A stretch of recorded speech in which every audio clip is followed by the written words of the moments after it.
नमस्कार दोस्तों, स्वागत है आप सभी का एक बार फिर से आपके अपने YouTube चैनल में। तो जैसा कि हम लोग रेशियो ऑफ प्रोपोर्शनल पढ़ रहे थे और आज ये हमारा इसका पार्ट 7 भाग हो जाएगा, जिसमें कि आज हम लोग रेशियो के पूछे जाने वाले प्रश्नों में एक विशेष प्रकार पे बात करेंगे, जिसमें कि अगर किसी अनुपात में कुछ संख्या जोड़ दिया जाए या घटा दिया जाए और वो किसी अन्य अनुपात के बराबर हो जाए तो उसको हम कैसे हल करेंगे। तो चलिए बिना देरी किए इसको शुरू करते हैं। शुरू करने से पहले एक चीज़ मैं आपको ये भी बताना चाहूँगा कि अगर आप चैनल पे नए हैं तो पहले आप बाकी के 6 पार्ट वीडियो देख लीजिए, तब आपको ये सभी आसान लगेंगे। तो चलिए देखते हैं कि जैसा कि पहला क्वेश्चन दिया है कि दो संख्याएं 3, 5 के अनुपात में हैं, यदि प्रत्येक संख्या में 10 की वृद्धि हुई है तो अनुपात 5 और 7 हो जाता है, तो छोटी संख्या ज्ञात कीजिए। तो देखिए इस प्रश्न में क्या कह रहा है कि दो संख्याएं हैं इस तरीके से कि वो 3 और 5 के अनुपात में हैं, तो इसको हम बटे में इस तरीके से लिख सकते हैं 3/5। कह रहा है कि प्रत्येक संख्या में 10 की वृद्धि हुई है, मतलब कि ये 3 और 5 है और इसमें हम 10 जोड़ दें। लेकिन देखिए इस प्रकार का जब क्वेश्चन आएगा तो उसमें आप ये ध्यान रखिएगा कि उसमें एक आप चर यक्स मान लीजिएगा, उससे इसमें कोई फ़र्क नहीं पड़ेगा, क्योंकि अगर आप यक्स से यक्स को काट भी देंगे तो 3/5 आपका अनुपात आ जाएगा। ठीक है, तो देखिए हमारा अनुपात है 3x बटे में 5x। अब प्रश्नानुसार क्या कह रहा है कि यदि प्रत्येक संख्या में 10 की वृद्धि, मतलब कि इसमें 10 हमें जोड़ना है, तो संख्या में हम अंश में 10 और हर में 10 जोड़ देते हैं। तो इस प्रकार 10 जोड़ने पर अब जो हमारा अनुपात आएगा उसमें कुछ बदलाव हो जाएगा। तो अब ये जो अनुपात है वो 5 और 7 का हो जाता है, मतलब कि इसका जो मान होगा वो 5/7 के बराबर हो जाएगा। तो इस तरीके से हमारा समीकरण बन जाएगा और अब इसमें हमें केवल तिर्यक गुणा करके हल करना है। तिर्यक गुणा जिसको कि क्रॉस मल्टीप्लाई कहते हैं, इसमें होगा क्या, इधर दाएं पक्ष का हर का गुणा बाएं पक्ष में अंश से और बाएं पक्ष के हर का गुणा दाएं पक्ष के अंश में हम कर देंगे। मतलब कि 3x + 10 में 7 का गुणा करेंगे और 5 के साथ 5x + 10 का गुणा करेंगे। तो इसको जब हम हल करेंगे और 7 में 3x का गुणा करेंगे तो 21x प्लस 7 में 10 का गुणा करेंगे तो 7×10 में 70। इसी प्रकार 5 में 5x का गुणा करेंगे तो 25x प्लस 5 में 10 का गुणा करेंगे तो 50। अब हम करेंगे क्या कि x वाली संख्या को एक तरफ और गिनती वाली संख्या को एक तरफ कर लेंगे, क्योंकि हम देख रहे हैं कि हमें अब कौन सी संख्या को इधर ले जाएं या इसको इधर ले आएं। तो देखिए यहाँ पर 25 बड़ा है तो 21 को हम इधर ले आएंगे तो संख्या हमारा प्लस में रहेगा, तो 25x - 21x हो जाएगा। और उसी तरीके से यहाँ 70 दिया हुआ है, इस 50 को इधर लेके आएंगे तो ये -50 हो जाएगा। तो यहाँ हल करेंगे, 70 में से 50 घटा तो आएगा 20 और 25x में से 21x जब घटेगा तो आपका आएगा 4x। और यहाँ से हम जब x का मान निकालेंगे तो 20/4, 4 से 20 काट देंगे तो आएगा 5। देख रहे हैं दोस्तों कितना मैं मेहनत कर रहा हूँ मच्छर से कटवा कटवा के।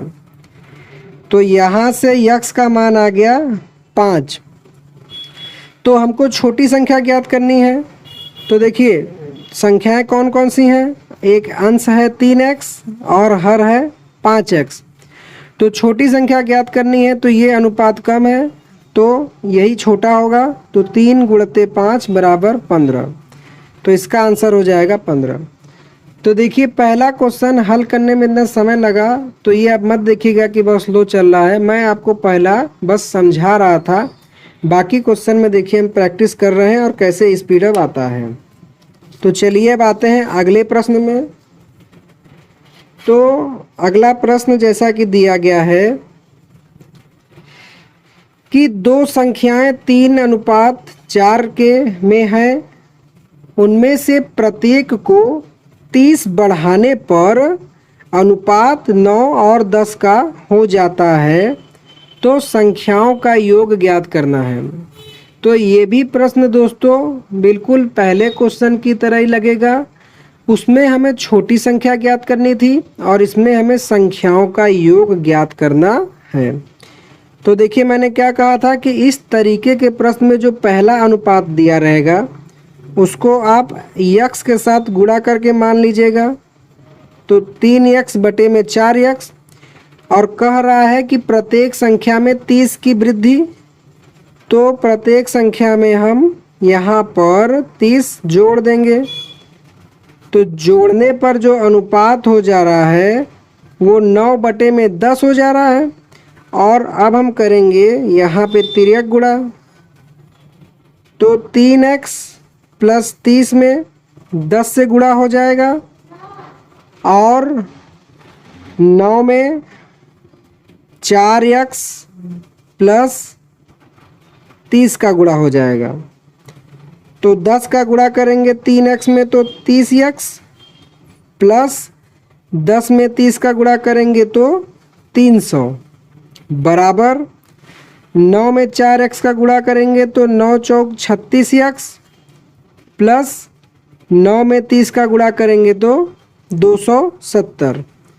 अब x को एक साइड ले लेंगे। तो देखिए ये है 36x, 30x को बराबर के इस साइड लाएंगे तो ये -30x हो जाएगा। इधर 300 दिया हुआ है, 270 को बराबर के इस साइड लाएंगे तो माइनस का हो जाएगा।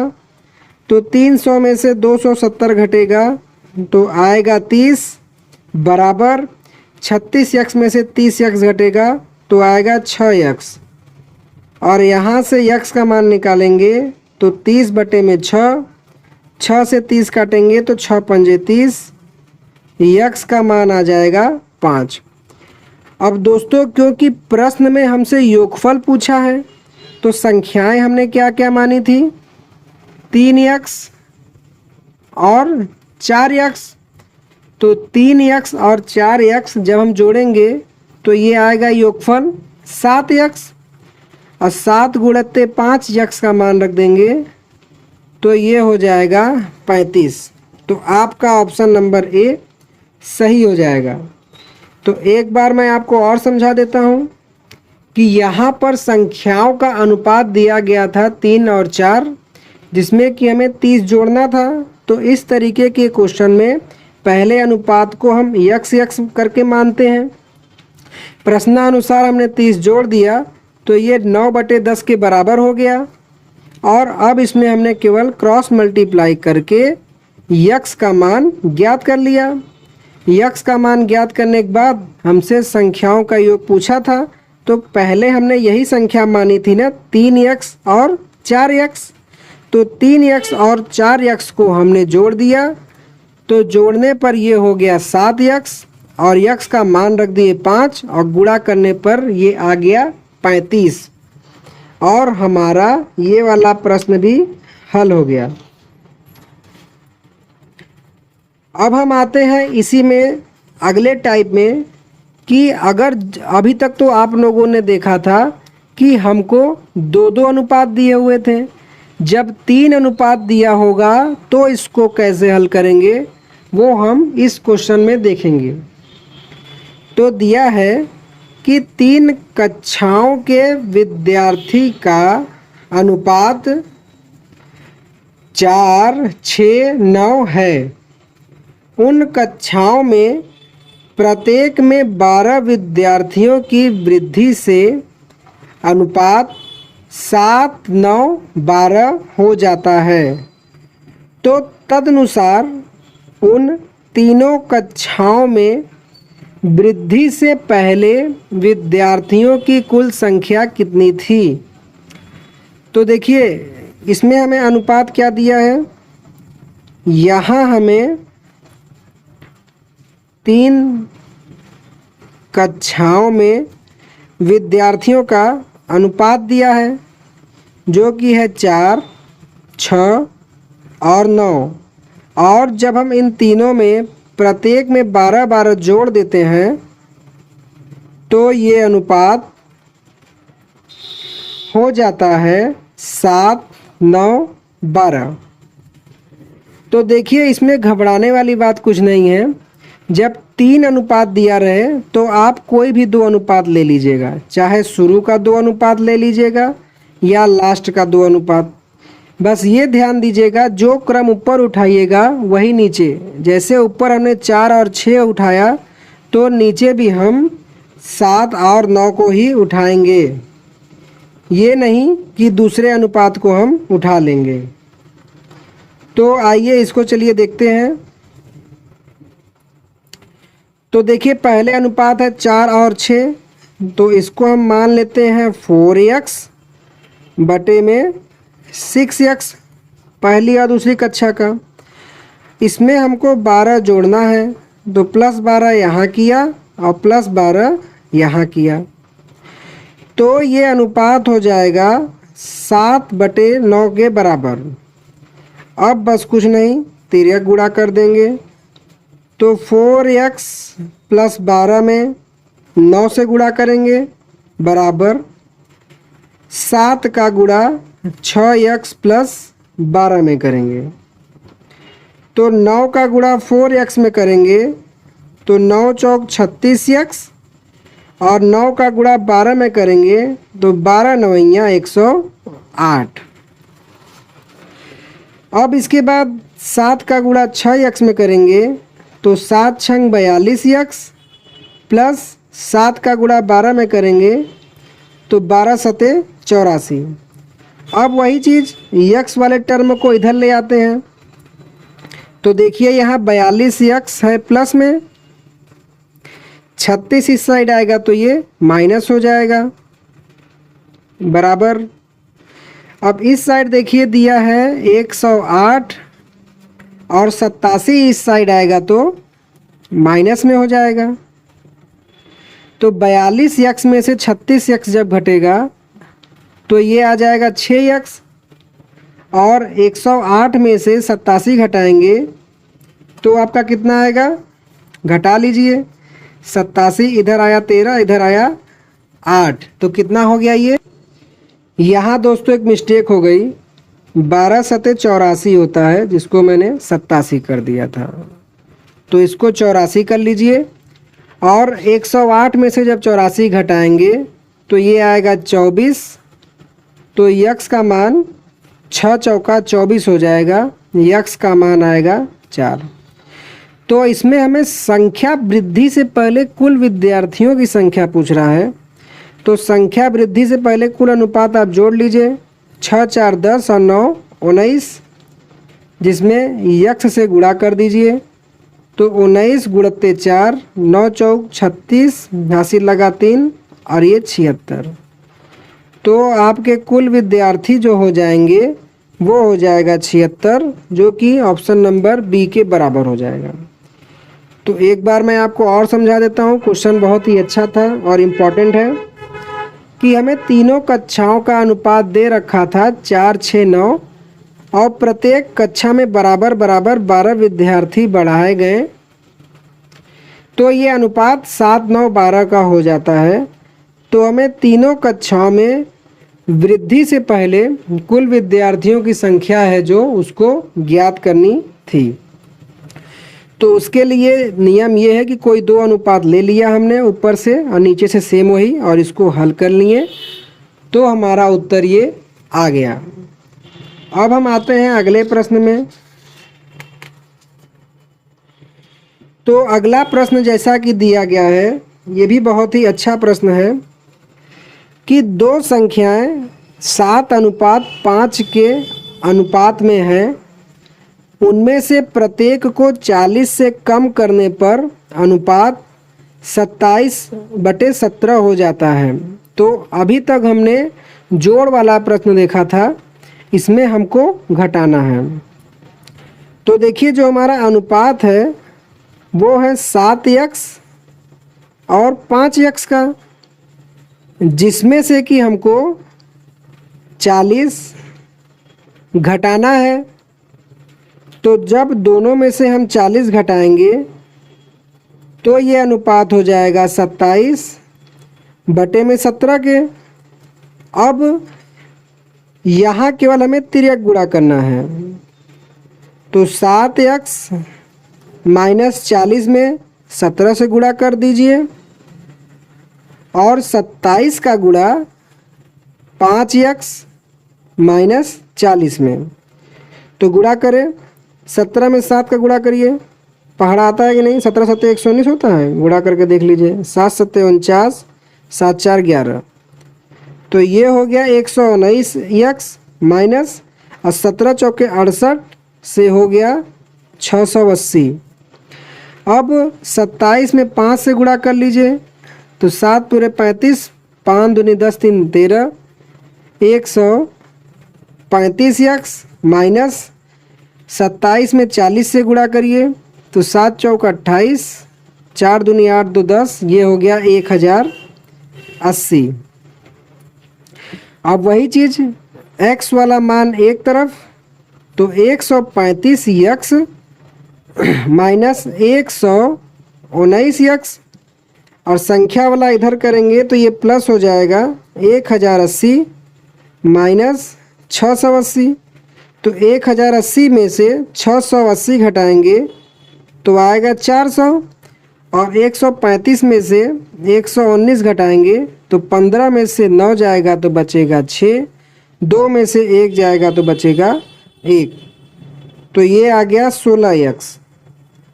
तो यहाँ से x का जो मान आ गया ये हो गया 400/16, तो 4 से काटेंगे तो 4 चौके 16, और 4 से 400 काटेंगे तो 100, फिर 4 से 100 काट देंगे तो ये आ जाएगा 25। मतलब x का मान आ गया 25। तो हमको इसमें ज्ञात क्या करना है, हमें संख्याओं को दोनों जोड़ के ज्ञात करना है। तो देखिए संख्याओं का अनुपात है 7x और 5x, तो ये हो जाएगा 12x। तो 12 गुणत्ते x की जगह 25 रखेंगे और 25 में 12 से गुणा करेंगे तो आ जाएगा 300, जो कि आपका ऑप्शन नंबर ए हो जाएगा। तो एक बार मैं आपको और समझा देता हूँ कि ये भी बिल्कुल पहले की तरह था। हमने अनुपात को मान लिया और 40 को घटा दिया, फिर उसके बाद तिर्यक गुणा करके x का मान निकाल लिए। क्योंकि इसमें क्वेश्चन में हमें दोनों का योगफल ज्ञात करना था, तो दोनों का अनुपात हमने 7x और 5x जोड़ा, अब x का मान रख दिया और आंसर हमारा आ गया। तो अब हम आते हैं अगले क्वेश्चन पे। ये देख लीजिए जो कि अनुपात में उसके आमदनी से संबंधित है और हमारा लास्ट क्वेश्चन भी है। कह रहा है कि श्री x और श्री y की सालाना आमदनी 9 और 8 के अनुपात में है और उनके खर्चे 5 और 4 के अनुपात में हैं। यदि दोनों व्यक्ति व्यक्तिगत रूप से 5,000 रुपये बचा लेते हैं तो श्री y का खर्चा कितना होगा, ये हमको इस क्वेश्चन में बताना है, जो कि ये आपका अगले टाइप से रिलेटेड क्वेश्चन है। तो इसमें मैं आपको हिंट दे देता हूँ, आप इसको करने का कोशिश कीजिएगा। अगर आप कर लेते हैं तो बहुत ही अच्छी बात है, नहीं तो इसको मैं नेक्स्ट वीडियो में इसको हल कराऊंगा, क्योंकि इसका प्रैक्टिस एक ही क्वेश्चन हो पाएगा। तो देखिए, मैं आपको पहले समझाता हूँ कि मान लीजिए अगर आपकी आय 25,000 रुपये है और आप 5,000 रुपये महीने बचा लेते हैं, तो खर्च कितना करेंगे? 25,000 में से 5,000 घटा देंगे तो ये आपका 20,000 रुपये खर्च आ जाएगा। तो उसी तरीके से ये यहाँ पर अनुपात दिया है 9x बटे में 8x, और आप 5,000 रुपये बचाते हैं तो 5,000 रुपये दोनों में से घटा दीजिए, तो ये आपके खर्चे के अनुपात के बराबर हो जाएगा। समझ रहे हैं कि नहीं? क्वेश्चन में क्या कह रहा है कि आपकी सालाना आमदनी इस अनुपात में है। तो आमदनी हमने मान लिया कि 9x बटे में 8x है, और दोनों व्यक्तिगत मतलब कि एक एक व्यक्ति 5-5 हज़ार रुपये बचाता है, और हमने इन दोनों के आय में से ये जो है आपका अनुपात, ये आय का है, ये बचत है। तो आय में से बचत घटा दिए तो आपका आ गया खर्च। तो आय माइनस बचत किए तो आ गया खर्च, और उसके बाद सिंपल सभी प्रश्न के ही तरह है। तो इसको आप एक बार देख लीजिएगा, अगर नहीं आएगा तो कमेंट करके बताइएगा। वैसे भी अगले पार्ट में हम इसी को डिस्कस करेंगे। तो आज का आपको पार्ट कैसा लगा प्लीज़ कमेंट करके बताइएगा। अगर कोई भी आपको परेशानी हो तो कमेंट करके आप तुरंत पूछ सकते हैं। वीडियो जब भी देखेंगे आपको सॉल्यूशन मिलेगा, बताया जाएगा, और आपको लाइव क्लास के माध्यम से आपके प्रश्न का निवारण किया जाएगा। तो अगर आप चैनल पे नए हैं तो प्लीज़ वीडियो को लाइक और चैनल को सब्सक्राइब कर लीजिएगा। Thanks for watching.